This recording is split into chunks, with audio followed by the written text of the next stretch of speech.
एक फाइनेंशियल धमाका होने जा रहा है। आरबीआई सरकार को करीबन 3 लाख करोड़ तक का पैसा देने वाली है फिस्कल ईयर 26 में। हाँ, आपने सही सुना, लास्ट ईयर भी करीब करीब 2.1 लाख करोड़ मिला था, लेकिन इस बार तो 50% ज्यादा है। अब सवाल ये है कि ये पैसा आप तक पहुंचेगा कैसे। सबसे पहले, जब आरबीआई इतना बड़ा डिविडेंड देता है तो सरकार के पास खर्च करने के लिए एक्स्ट्रा पैसा आ जाता है।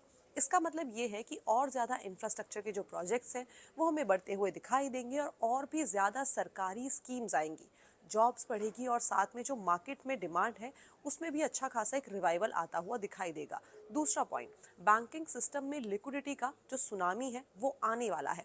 अभी जहां बैंक पैसा टाइट कर रहे थे वहां अब करीब करीब 6 लाख करोड़ तक की लिक्विडिटी जो है वो आ सकती है। As a result, cheaper loans, lower EMIs और साथ ही साथ बेटर क्रेडिट अवेलेबिलिटी। तीसरा पॉइंट, इंटरेस्ट रेट जो है वो भी कट होने के चांसेस जो है वो बढ़ गए हैं। इन्फ्लेशन अभी लो है, यानी कि अप्रोक्सीमेटली 3.3% पे। लिक्विडिटी हाई तो आरबीआई सॉफ्ट स्टांस ले सकता है।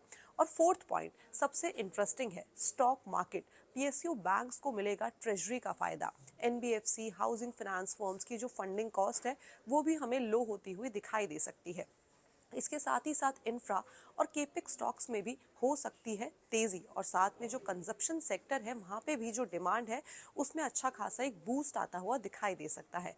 और गेस व्हाट, फॉरेन इन्वेस्टर्स भी वापस आ रहे हैं, ये तो हम देख ही रहे हैं, क्योंकि इंडिया उनको इस टाइम पे ग्लोबली काफी ज्यादा स्टेबल दिखाई दे रहा है।